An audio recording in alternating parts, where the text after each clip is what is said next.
right. So hey, listen. The title of this is Durkin done already? And then it also says, is Durkin the right guy? So I'm gonna go ahead and ask you, Tony. Is Dirk after seeing what we saw on Saturday? Just based on what we seen on Saturday, do you think he's the right guy to get the job to move forward Auburn? Is Durkin done already? Is Durkin the right guy? No, he is not done already. Um, I personally think we should hold on to DJ Durkin just based off of his response to when he got the job, his response after the loss, his response Monday to what I've seen him saying leading up into the bye week. He is saying all of the right things. You can feel the energy when DJ Durkin speaks. You can feel it when he talks. You can hear the emotion in his voice. You can see the passion in his eyes. And I think that resonates with that locker room. I think the defensive guys were already sold. They were already bought in. But the way he's empowered Derek Nix with the offense and the results that we got, I don't see when I think DJ Durkin went to those guys, went to the Ashton Daniels, went to the Cams, went to these things. He told them, "Hey man, I'm gonna get y'all the job. I'm gonna get y'all the ball, and I'm gonna let you do your thing." Because he's a defensive coach, and he knows he has practice against those guys, so he knows what they can. He knows what they're capable of. He knows what they can do. And he turns them loose to let them do it. Those offensive guys like that. They like knowing that they're going to get the ball and be able to showcase their talent and do what they came here to do. And the defensive guys, that goes without saying, they're going to run through a wall for them anyway. So, with that being said, I am all aboard the DJ Durkin train. We get better during this off week. Heal up, uplift our spirits, get better offensively, defensively on special teams.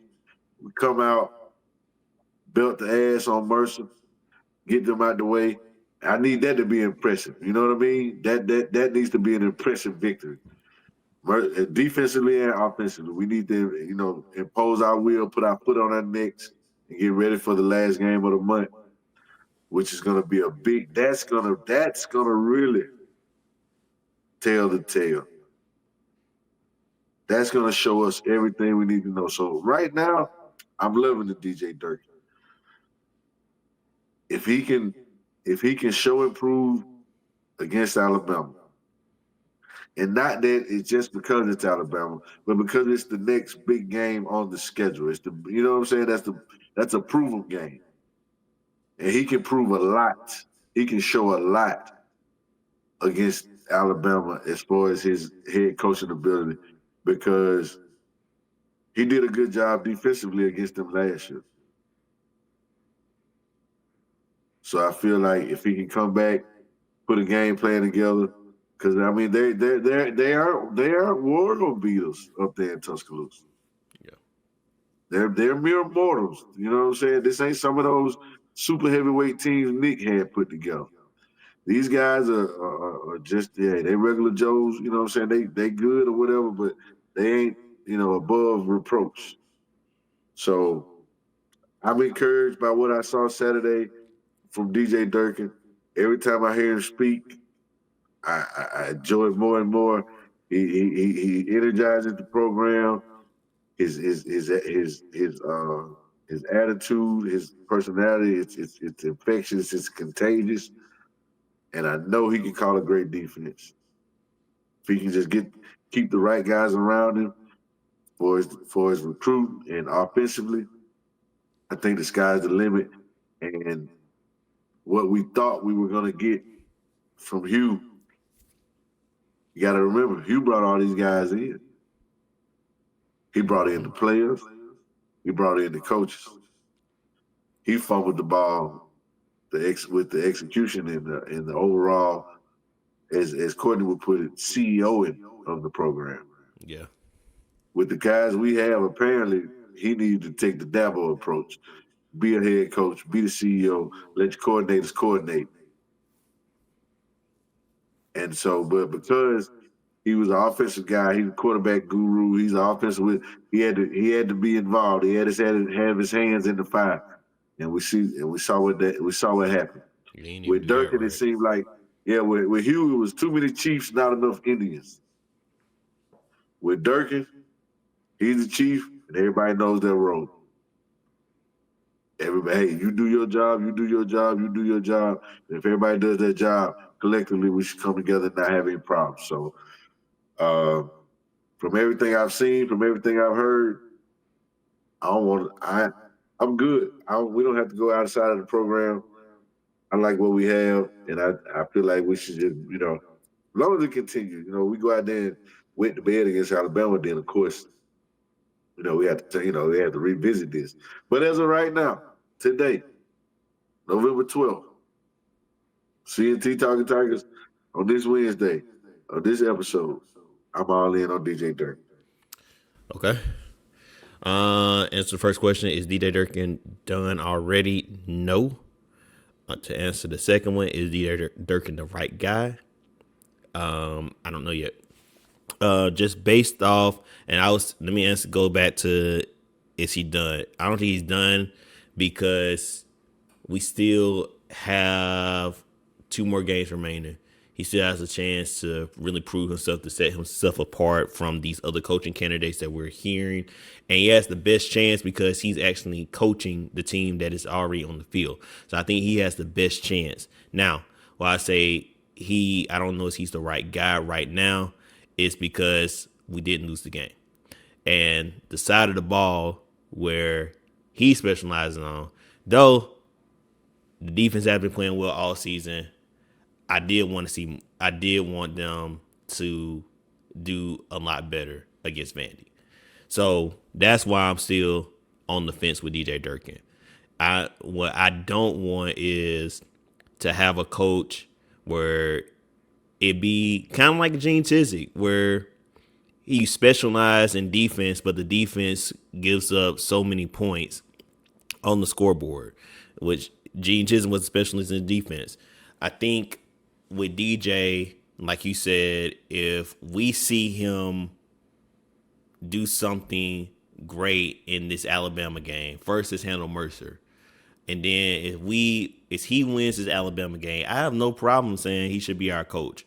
But if he loses, I think John Cohen has the right to go out and find the guy he really wants. I think John Cohen has the right to find the guy he really wants regardless, because let's be honest, the Hugh Freeze hire, I don't necessarily think Hugh Freeze was his number one guy. I think it was Lane Kiffin. And I think he was kind of in a situation where he needed to get a coach after being on the job a month. And he was like, okay, well, Hugh Freeze is the next guy available. So I think I'm thinking John Cohen. I'm thinking, who is going to be my guy to really change the program? Is it DJ Durkin, or is it John Summerall? Is it Kenny Dillingham? Is it somebody else that we don't even know about? So I want to at least allow him to have that opportunity.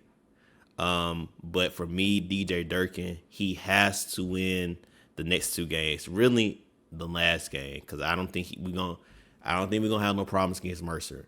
But if he can go out and beat Alabama, something that Hugh Freeze, Harsin, even Gus Malzahn struggled with at the end of his tenure, I say give him the job. Go find an offensive coordinator or keep Derek Nix, as that works, and get him the job.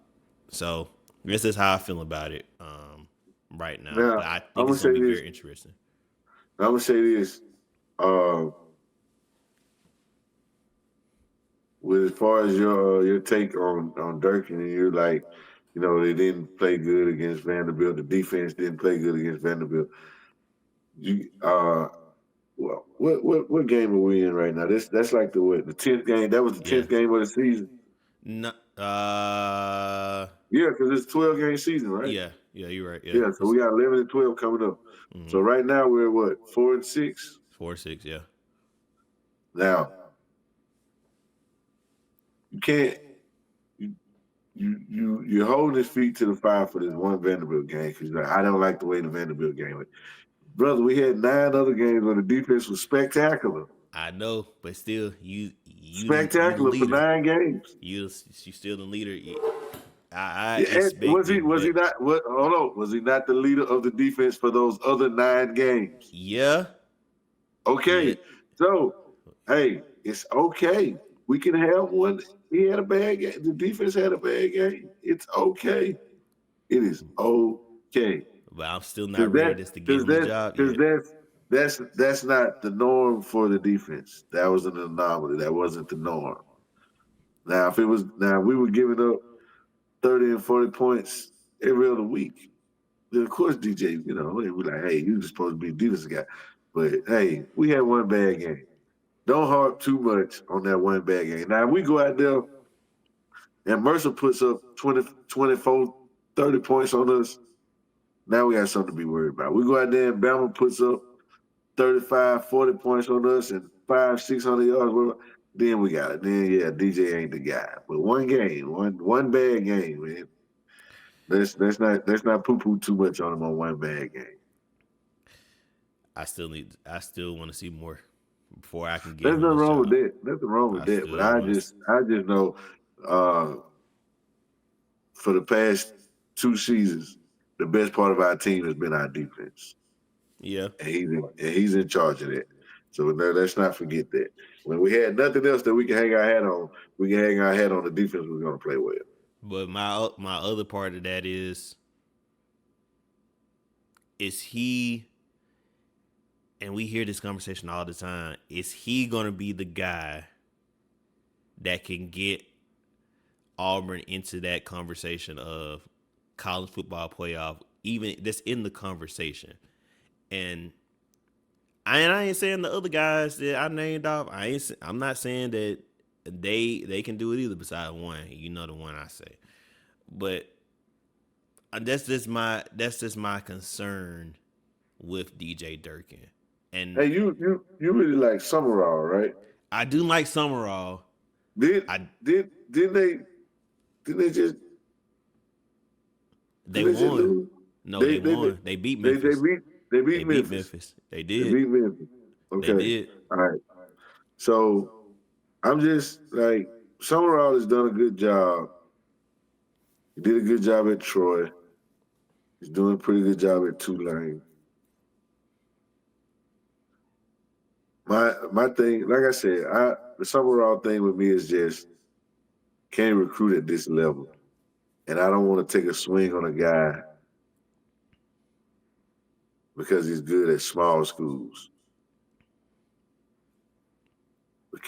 But does it translate over to the biggest of the what I'm saying, the biggest stage, college Yeah. football, which is the SEC every Which is Saturday. fair.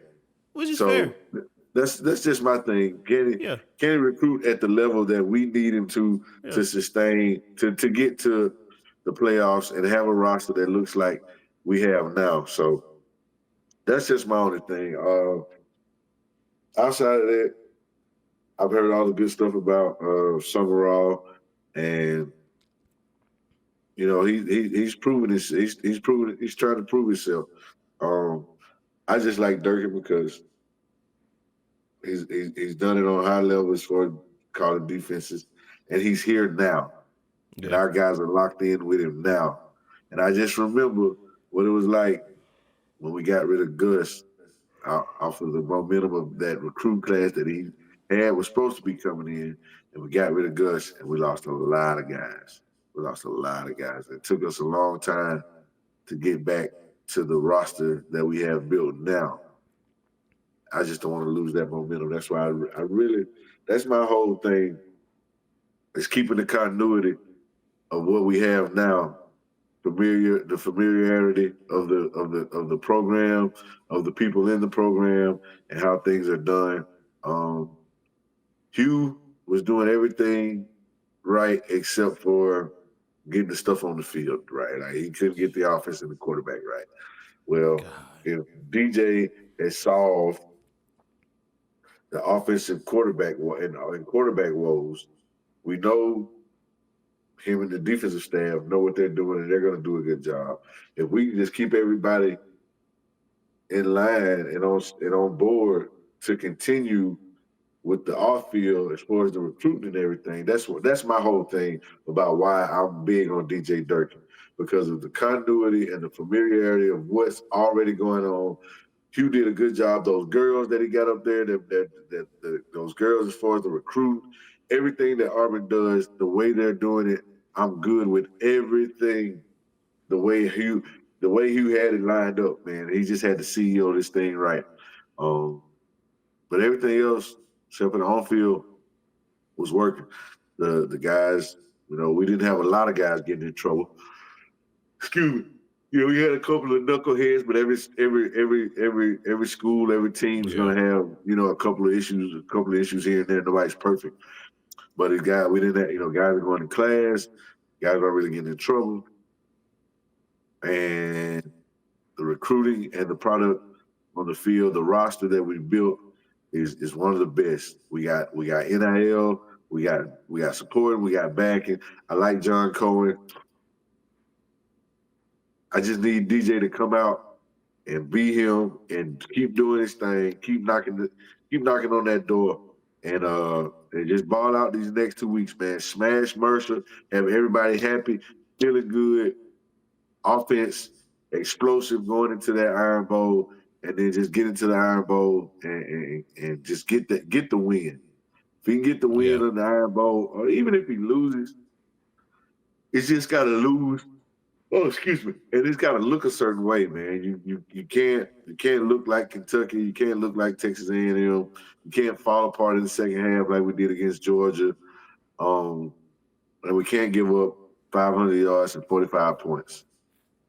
So we need to find a happy medium on the way to lose. But I yeah, think he got to win, man. I think he's gonna. Yeah, he's he's got to have. You got to get wins, because I mean, at the end of the day, Cadillac, everybody felt good about Cadillac, but you got to get those wins. Yeah. And so if Durkin can get those wins and not have any issues with the girls off the field, and not have the same fate as Cadillac or whatever, then we'll be good. I think we're in a good spot, man. We're in a really good spot where we have a great candidate in-house, and we got another great candidate that everybody's looking at that's the shiny new toy.